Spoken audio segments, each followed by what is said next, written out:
ইশতেহার।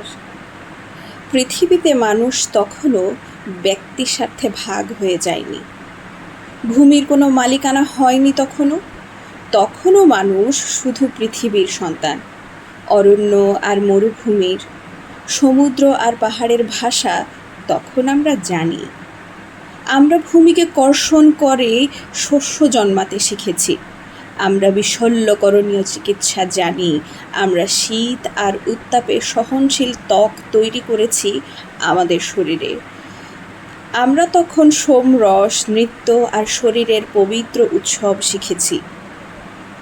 আমাদের নারীরা জমিনে শস্য ফলায়, আর আমাদের পুরুষেরা শিকার করে ঘাই হরিণ।